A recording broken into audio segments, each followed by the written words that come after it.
This is the Hypothetically Sound podcast, hosted by Alek, Kevin, Randy, and Xavier. A show that explores the maybes, how comes, and what ifs of life. Join in on the unfiltered, raw, and real conversations today.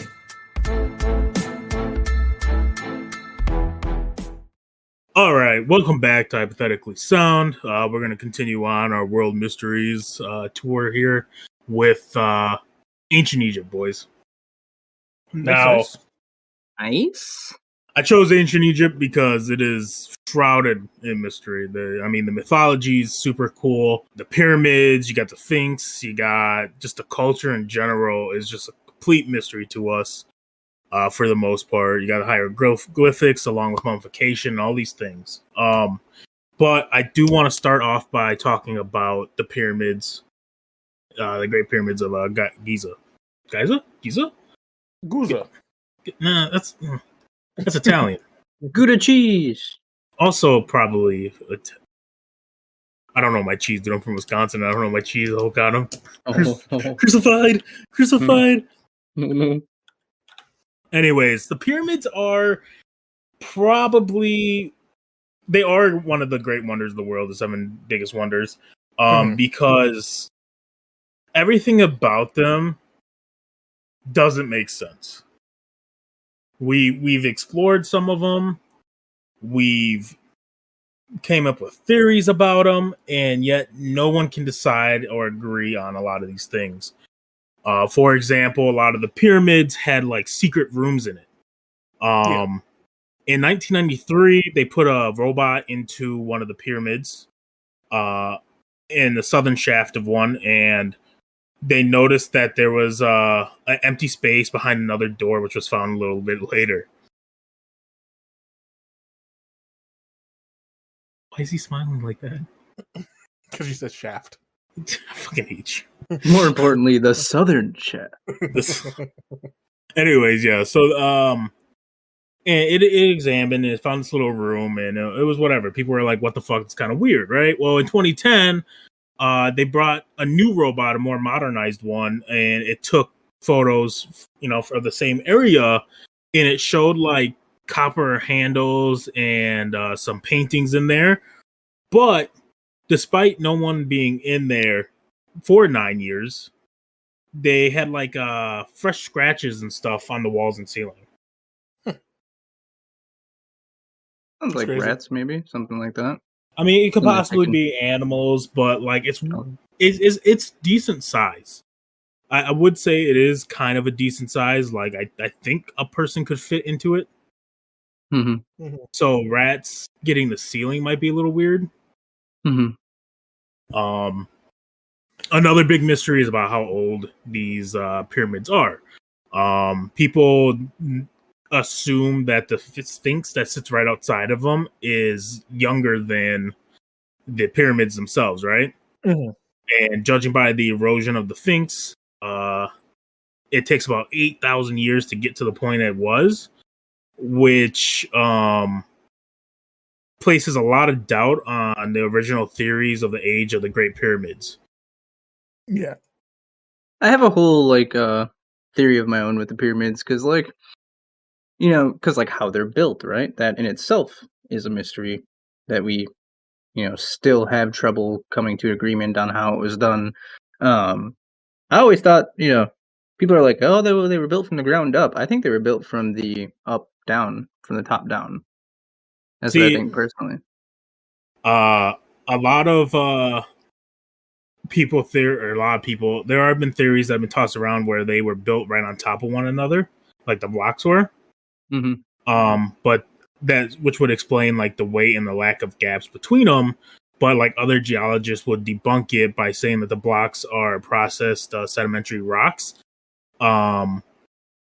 Which I have no idea what the fuck that means. I just read it and it just doesn't make sense. Anyways, that they're processed in a way that they couldn't just be built on top of one another, because I'm assuming it had to take time to dry.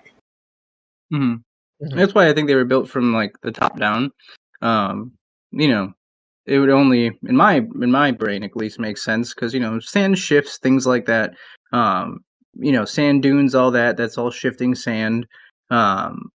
it definitely would be possible to build a pyramid in the sand and over, thousands of years with the earth changing, sand moving, that they, kind of have shown the body that was originally underground.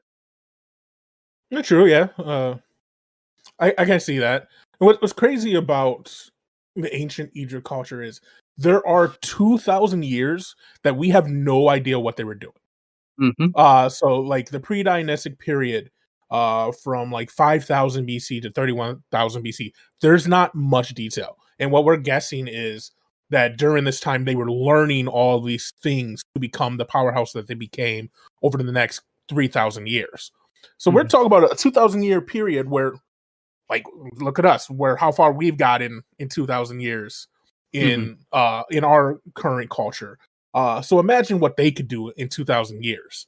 And so, like, just some of the things that they were able to accomplish. Pyramids to me are probably top 3 of the most insane things that they were able to do. Like the fact that they were able to not only develop a language, but develop math and science and all these things that they developed that we use now, that we come from the culture, is insane. So the fact that I've never seen the inside of a pyramid, but like we know how big they are just in scale, and I'm assuming they're not hollow. They have like you said, they have rooms and stuff in them. Like imagine that scale and putting rooms in it and still being structurally sound to last thousands of years. Absurd. Just without modern strictly technology. absurd. Yeah. Yeah. So like where, like I don't see pyramids as a simple try again until it works. It seems like something that they just developed and did. Like, are there pyramids out there that are failures that we've discovered? Like, 'cause I personally don't know. I didn't come across any in the research leading up to this. I guess maybe I didn't think about it. But like, are there failed pyramids? Like, do we have examples of failed architecture from the Egyptian period? So the weird thing about that actually is that there is different types of pyramids in Egypt, and there's one of the oldest ones is actually like a step pyramid, which in my opinion seems more realistic of building, like humans building a said pyramid. You know what I'm saying? And this one was like one of the oldest ones. So at some point in time, they had to come up with a way to make it a pyramid smooth as possible. And like too perfect, right? And it's not just like how perfect a pyramid is. These things stand extremely tall, 146 meters tall. They're like 240-ish meters wide, give or take. You know what I'm saying? Like these things are fucking huge. Yeah, it's no small structure. It took like 2.5 million blocks to make it. And a lot of geologists say that some of the stones are from over 500 miles away, which is kind of sketchy, thinking about the fact that they didn't have like wheels and shit. They did have some really well-crafted boats, though. Living on the Nile, they came up with some really cool boats. So that I can see, if they crafted fishing boats and other boats, that they could have crafted a boat specifically made to transport heavy rock. I mean, for sure, but you still got to get said rock into boat. Yeah. And like a lot of them are, I did see a lot of like weird predictions when doing research on this that said that some people think the construction time for these only took like 20 years. Mm-hmm. And that seems really weird, right?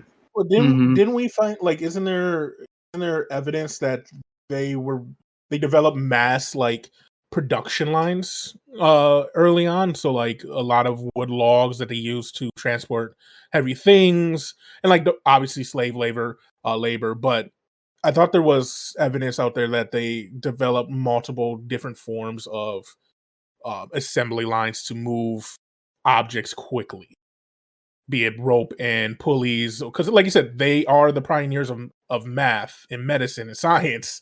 So, like, it wouldn't be outside of the realm of thinking that they developed a nice geometry algorithm to move these things quickly and make them way less than they actually Efficiently. did. Mm-hmm. And like that's fair, but to do what they did, and this includes like they somehow managed to line up like their tower, their pyramids and all that stuff to almost face exactly like true north. So their points all are almost exactly aligned on the compass using like probably just stars and stuff, right? Right. And doing other like crazy shit like that, like just having a great like knowledge of detail and just architectural skill in general. But even today, like with our technology, that's still a lot to pull off. I don't like. I think we could do it. Have we And attempted to make a pyramid similar to that like nowadays? Vegas and shit has their replicas. I know But it's it's obviously made out of steel and glass, and but like no, that's the thing, right? Is like I don't know if we'd be able to do it the way they did it or do it as well as they did, even with our technology. Yeah. And that's what makes the guy like it's just weird, right? Because we're assuming it's a couple makeshift assembly lines and slaves that did it all. what do you think did it? I don't know. I I have no idea. I'm not gonna lie. Like I do believe like aliens fucked with the Egyptians at some point, right? Based off of like hieroglyphs that were found and just like again, some things just don't add up. The crazy. Go for it. I'm sorry. I was just gonna say that kind of like in regards to the slave concept. At the same time though, eh, I don't really know if those could be built by slaves. I think Yeah, you would need people smarter than that to do that sort of I, construction. and that's the thing. I don't think slave drivers could do it. Like could command either. Like you would literally need the person who is A big building it. brain. Yeah, the people that who designed it need to be everywhere at once. Like without technology, having to move that much, constantly, you would either have to build it in pieces, Mm-hmm. which would also make it really difficult to do in 20 years. Right. And making sure everything's even. Or you would need some sort of help through like technology or something, right? Mm-hmm. What's also really weird about them is like the reason they're built as tombs, the extravagantness of just the culture of their dead. Real popular one is like King Tut, which surrounds a whole mystery in his pyramid and tomb. Because you guys heard of the King Tut curse, right? The curse of the King Tut. No. You haven't heard about that? No. I have not. All right. So back in like 92, when they first found his tomb, they found a plaque within it that essentially warned them that there would be a dire punishment or something for anyone who entered the tomb because it's cursed. They didn't believe it, obviously, and they went in. But by 1930, there was reports of about 22 deaths among those who were present when the tomb was open. So in 8 years, 22 people who worked on that died. Maybe asbestos. But it wasn't just like them. It was also like their family members.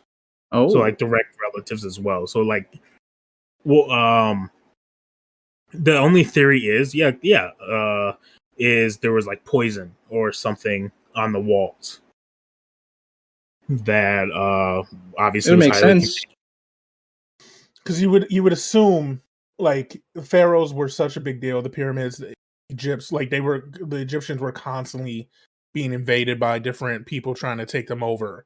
So it would make sense that they would have some kind of booby trap and long-term defense against people trying to find the money that they were buried with, or Yeah, they're any of the one. things that they were buried with.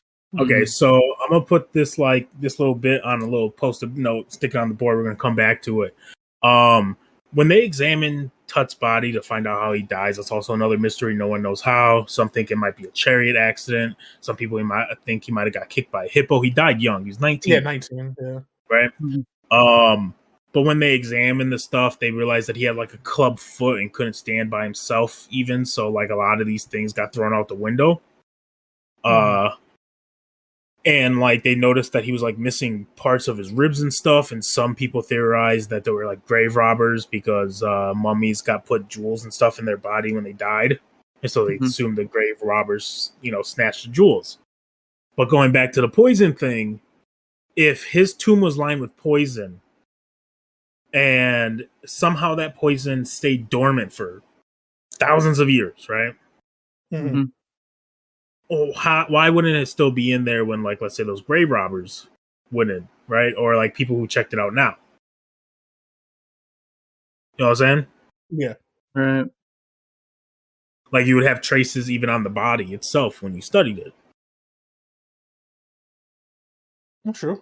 Wasn't it in practice for Egypt to, when mummifying, they would open the body, put the organs and pieces through different processes in order to preserve them? Would that not be a time that some of that could have happened as well, though, as mementos or things like that for their people?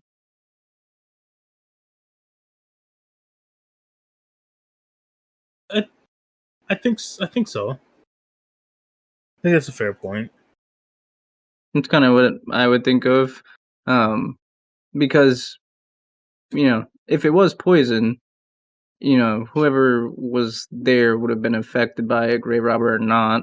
So that would be the only thing that I could think that could, coincide with it being lined with poison or anything like that would be that, they originally put in there that way. That would be the only thing that makes sense to me.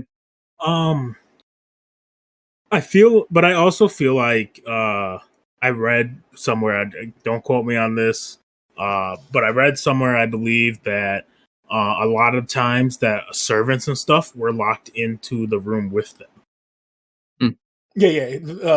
It's kind of like Genghis Khan. His was a little different. His was more extreme to what the Egyptians did, but there's reason to believe that Genghis Khan did his same burial as the same two Egyptians. But yeah, I think it was servants and close relatives. For some pharaohs were locked in, and it wasn't like they were murdered in there. I'm pretty sure they were left food and light and stuff like that to take care of all the final preparations. Yeah, of the and to live a little bit. And I think some were left poisoned too if they wanted to leave early, nights like that. But it's still crazy. Like this ultimate being in your culture passes away, and people willingly give up their lives for it. Like I'm looking, there's been many pharaohs. Obviously, we're talking about almost 6,000 years of culture, and there's a good chunk that we don't know about early pharaohs. Obviously, I told you first 2,000 years, not much known. Like they have guesses, and most of the guesses I'm seeing, like they have names and from like pottery and stuff, and most of it says believed to never existed. Like so, like the beginning pharaohs are such a mystery that maybe something in that time frame that we don't know has led to that culture or practice. Maybe, like we said, battles over whoever the next pharaoh will be, maybe battles over wealth or desecration led to the pyramids being necessary. Or maybe, it simply and probably likely scenario is one pharaoh, his ego was bigger than everybody before him and wanted the ultimate burial, and he said and figured out what better way to do it than have me in the biggest possible place, kind of like Taj Mahal. He wanted something for his wife, and the biggest pyramid was actually a pharaoh, thought to be a pharaoh's pyramid, created to be his grand entrance into the afterlife. Which brings me to something else I want to discuss. The belief system of the Egyptians. Now, we are in modern day used to one God. That is the common belief in many cultures around the world. But before one God became prevalent, it was you had the Greek gods, which if I had to believe in a system of religion, it would be more along the lines of the Greek gods. And then there's the Egyptian gods. They had many gods for many different things. Do you and this is obviously this is incredibly hypothetical because there's no way to prove it false or true. Do you think that similar to my belief in Jesus, it was just a man that was extraordinary in his time? Do you think these gods that they worship were extraordinary people or actual beings from maybe a different dimension, maybe alien, or actual gods? I would say that in reality, I would say they're actual beings, but I think in reality, they, like for the Nile, Sobek, the god of the Nile, he's a crocodile, right? Mm-hmm. So I'm assuming what happened is they saw lots and lots of crocodiles in the Nile and assumed that the crocodile ruled the Nile, right? Mm-hmm. And that's how you get Sobek. Same with Ra, he's a bird. Yeah, a lot of their gods in Egyptian culture is based around human bodies with some form of animal head. And like I also think, like with mythology, I think the belief of Osiris probably contributed to the mummification process on why they did it, just for him coming back to life after being rebuilt. Which can make sense why they try to preserve organs and stuff and put them back and all that fun jazz. Mm-hmm. So that one day they may get rebuilt like Osiris. And that's kind of like, yeah, much like,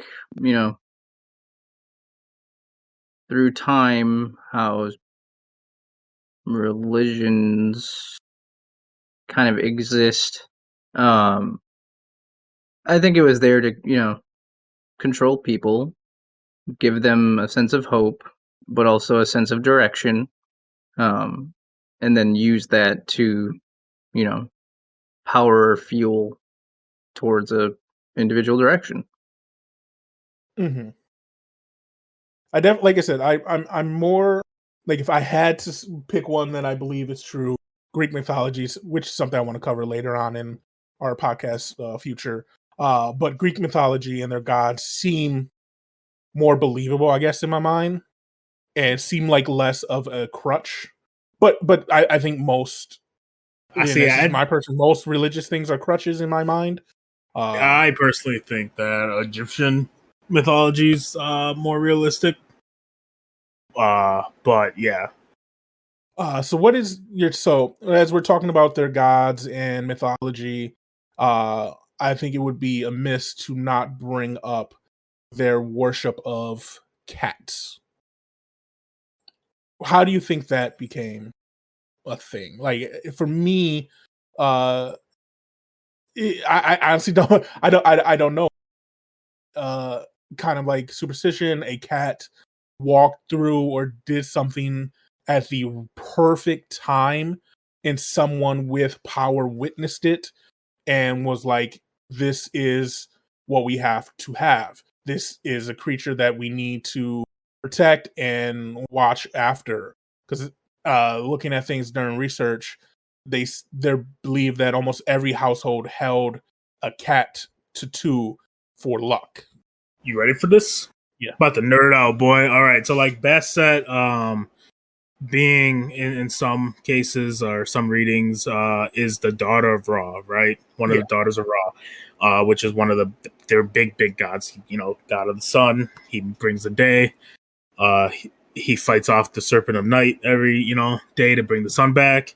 Bastet is seen as like the goddess of like the home, fertility, childbirth. So as important Ra is to bring the sun every day, Bastet would be seen as the thing to keep them going. Like that is the deity of like generations essentially. Mm-hmm. And I think since Bastet was also depicted as a cat, having it in your home would make sense for luck because you're worshiping Basset's beast, to bring luck for just a domestic life. You know what I'm saying? Mm-hmm. So yeah, I think like Bastet is the main female goddess. I guess like every pantheon has that one goddess that has like their goddess of way too many things. Mm-hmm. I think Bastet's that for them.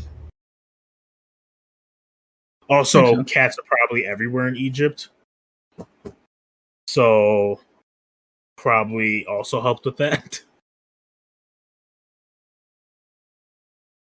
Makes sense.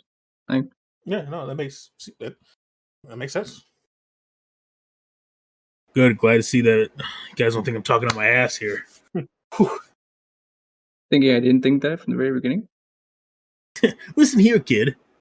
I'm not going to do it on the podcast. But back to the pyramids a bit more. It's pretty interesting though. When we talk about how they're built and things like that, because like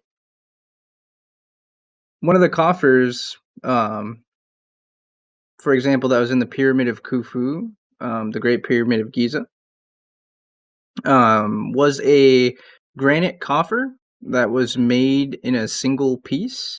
Like there wasn't multiple pieces to it, and it was bigger than the doorway into it. So that means that it was there from the very beginning. Mm-hmm. So that's where it really makes you wonder: were they built from the bottom up, and they prepared on the way up? Were they built from the top down? Everything had to be planned perfectly. As I mentioned earlier, they had to be geniuses in architecture because like all the pyramids have little slots and openings and rooms and stuff.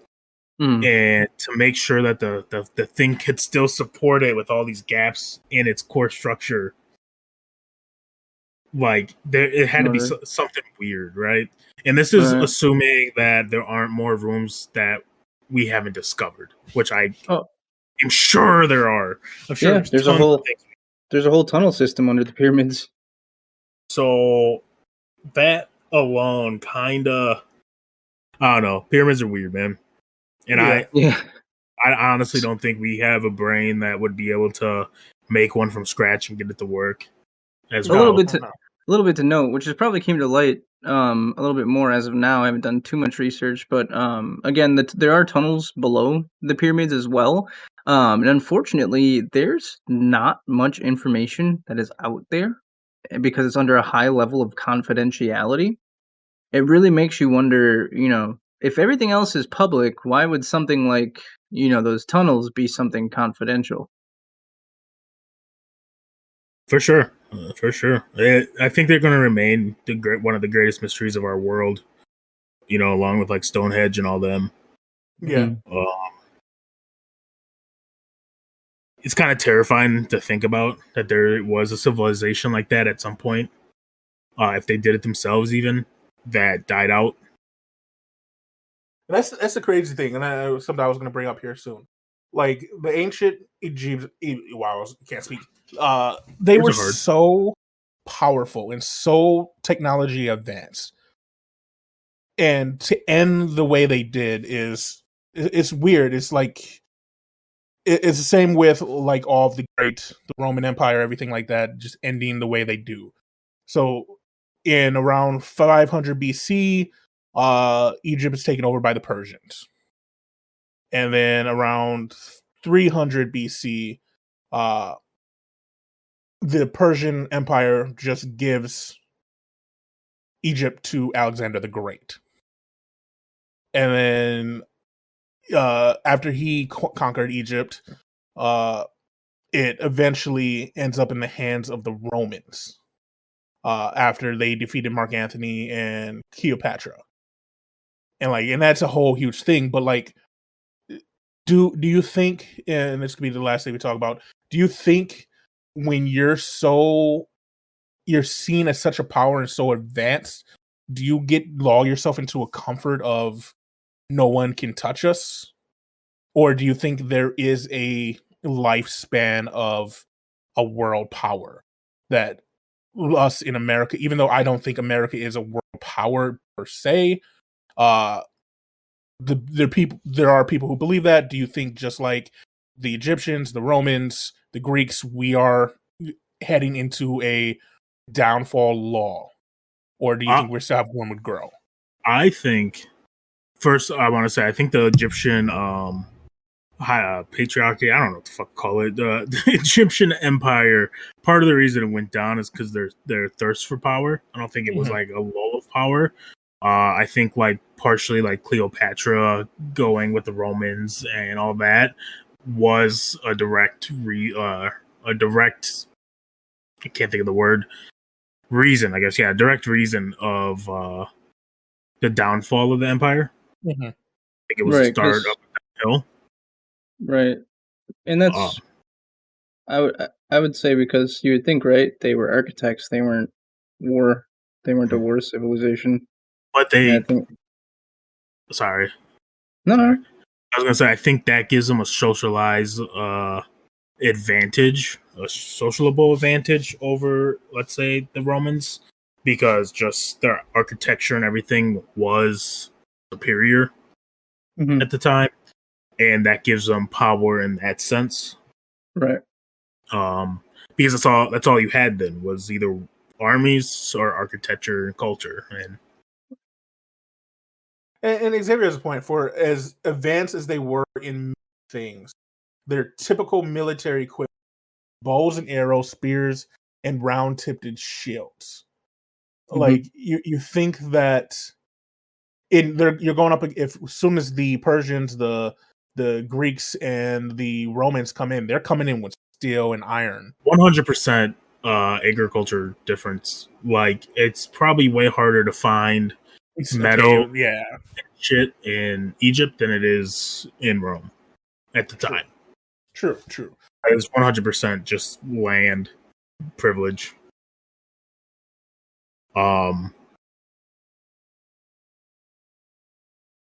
mean, the same thing happened in Africa when it was invaded by Europe and things like that. Like, just 100% resource privileges. Mm-hmm. And if you don't have many threats besides, things that you could potentially avoid easily, like a hippo or crocodile, you don't really see the need to advance your weaponry as much. Yeah. So, is it like that they don't have a need, or they don't have the ability to? Because when you have, you surround yourself with like-minded people, and for example, Egypt was all about the architecture.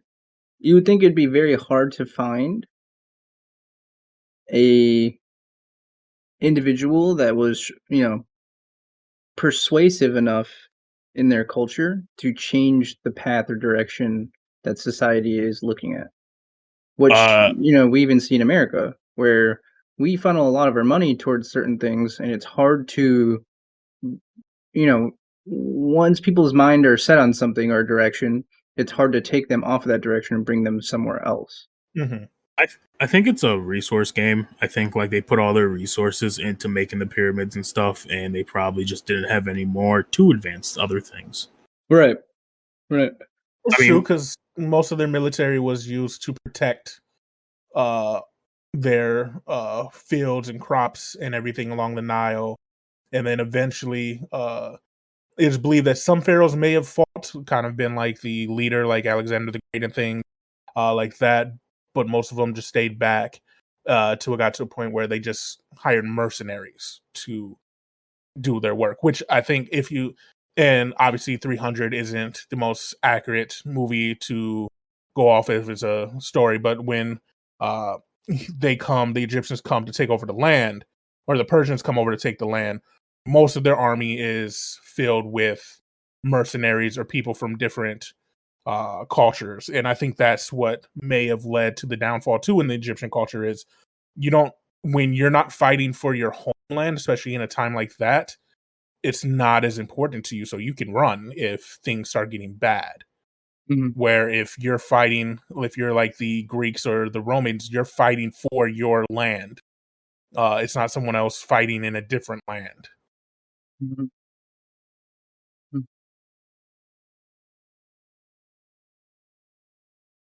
Yeah. It's wild. No, It really is. There's so much to get into with the Egyptian culture. Like, there's no way in a 40-minute, 30-minute podcast you can even touch on a percentage of what is the ancient culture of Egypt, and we do our best to hit on things and talk about as much as we can and be informative as much as we can. Yeah. You guys know that there's a mortar used on the pyramids that still supposedly we can't figure out what the ingredients are? Interesting. Probably cat poop. Probably. Or a lot of something from human bodies. I mean, it could also just be poison. Who knows? True. I mean, but not everybody who goes to the pyramids are just dying. I mean, have you been to the pyramids? Have you been inside? No. There you go. Do you know anyone who has? I'm not. Do you know anyone who has? No, I'm not even. Exactly. What I mean, why? Because they all dead, nigga. They're dead. They're dead. Nah. I mean, like even externally, what they use to seal the stones and the gaps in between and stuff like that. I don't know, man. It's weird. It is a very weird thing. Again, it's one of those mysteries that I don't think we will ever discover, and I think like the confidential shit will only make us question more things rather than give answers. Pyramids are just Egypt in general is just a fascinating, mysterious culture, and I think that's part of the major appeal of it, in my opinion. I agree. Yeah.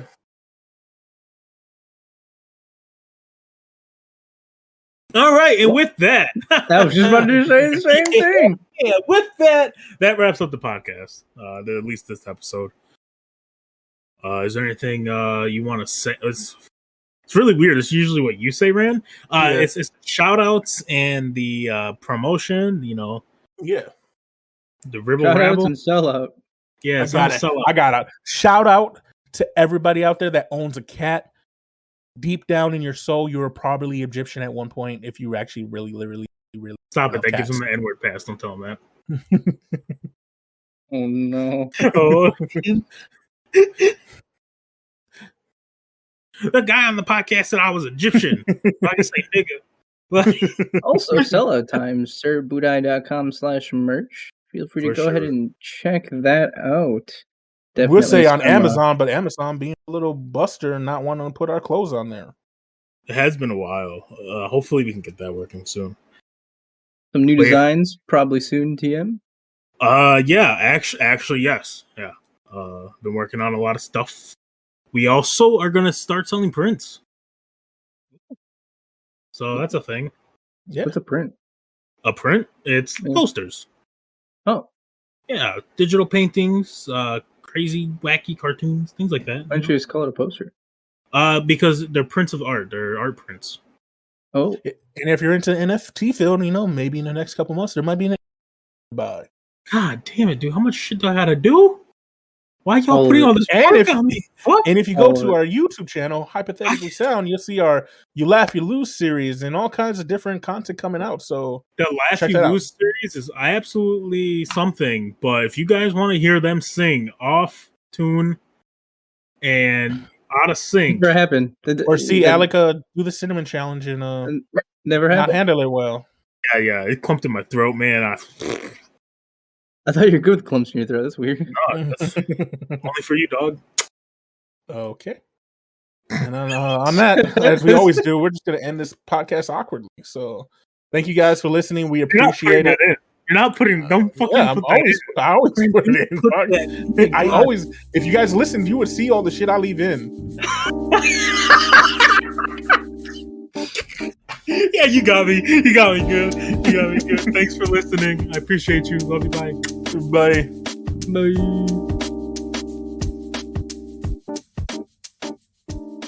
Thank you for listening to Hypothetically Sound. We hope you enjoyed the episode.